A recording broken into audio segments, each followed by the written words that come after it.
Hechos, capítulo 16. Segundo viaje misionero de Pablo.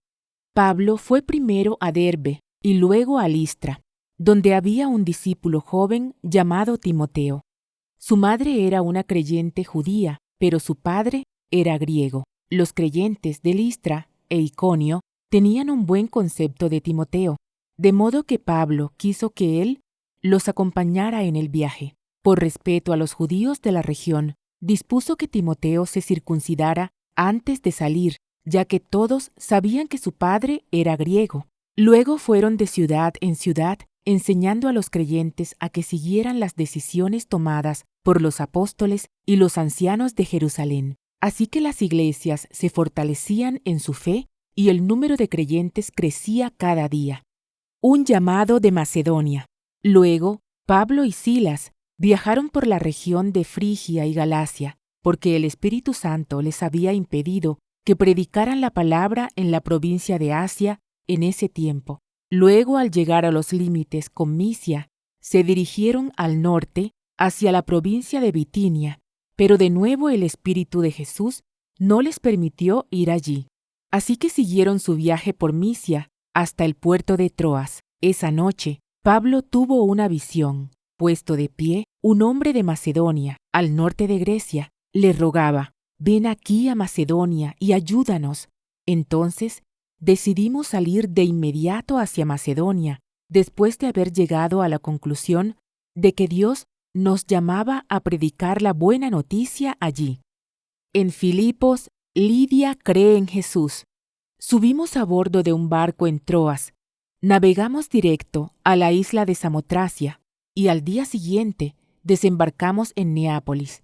De allí llegamos a Filipos, una ciudad principal de ese distrito de Macedonia y una colonia romana, y nos quedamos allí varios días. El día de descanso, nos alejamos un poco de la ciudad y fuimos a la orilla de un río donde pensamos que la gente se reuniría para orar y nos sentamos a hablar con unas mujeres que se habían congregado allí. Una de ellas era Lidia, de la ciudad de Tiatira, una comerciante de tela púrpura muy costosa, quien adoraba a Dios.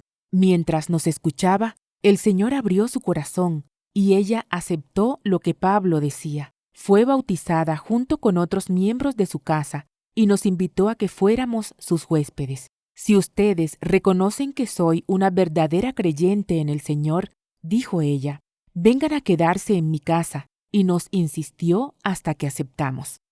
Pablo y Silas en la cárcel.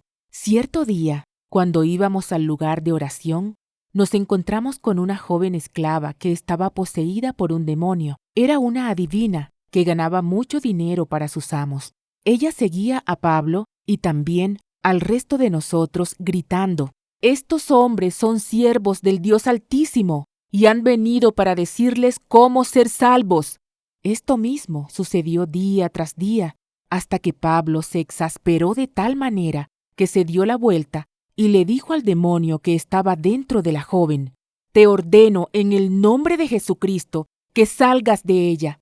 Y al instante, el demonio la dejó.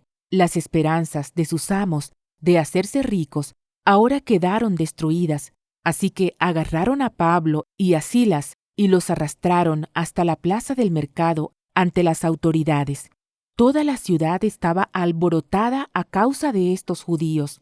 Les gritaron a los funcionarios de la ciudad: «Enseñan costumbres que nosotros, los romanos, no podemos practicar porque son ilegales».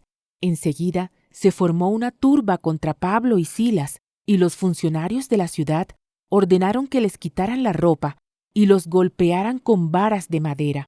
Los golpearon severamente y después los metieron en la cárcel.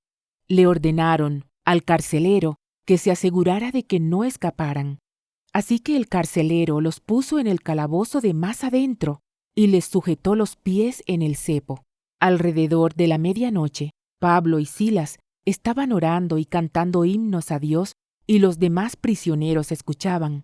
De repente, hubo un gran terremoto y la cárcel se sacudió hasta sus cimientos. Al instante, todas las puertas se abrieron de golpe y a todos los prisioneros se les cayeron las cadenas. El carcelero se despertó y vio las puertas abiertas de par en par. Dio por sentado que los prisioneros se habían escapado, por lo que sacó su espada para matarse. Pero Pablo le gritó: «¡Detente! ¡No te mates! ¡Estamos todos aquí!». El carcelero pidió una luz y corrió al calabozo, y cayó temblando ante Pablo y Silas. Después los sacó y les preguntó: «Señores, ¿qué debo hacer para ser salvo?». Ellos le contestaron: «Cree en el Señor Jesús y serás salvo junto con todos los de tu casa». Y le presentaron la palabra del Señor, tanto a él como a todos los que vivían en su casa. Aún a esa hora de la noche, el carcelero los atendió y les lavó las heridas. Enseguida ellos lo bautizaron a él y a todos los de su casa. El carcelero los llevó adentro de su casa y les dio de comer. Y tanto él como los de su casa se alegraron porque todos habían creído en Dios. A la mañana siguiente, los funcionarios de la ciudad mandaron a la policía para que le dijera al carcelero: «Suelta a esos hombres». Entonces, el carcelero le dijo a Pablo: «Los funcionarios de la ciudad han dicho que tú y Silas quedan en libertad. Vayan en paz». Pero Pablo respondió: «Ellos nos golpearon en público sin llevarnos a juicio y nos metieron en la cárcel. Y nosotros somos ciudadanos romanos. ¿Ahora quieren que nos vayamos a escondidas? De ninguna manera. Que vengan ellos mismos a ponernos en libertad».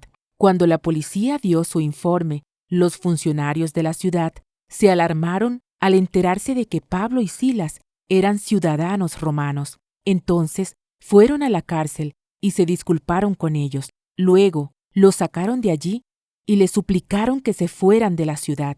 Una vez que salieron de la cárcel, Pablo y Silas regresaron a la casa de Lidia. Allí se reunieron con los creyentes y los animaron una vez más. Después se fueron de la ciudad. Hola, muchas gracias por seguir este canal. Con tu suscripción nos ayudas a seguir adelante con este hermoso proyecto. Si quieres escuchar más de la palabra de Dios, activa la campanita y suscríbete a este canal. Muchas gracias.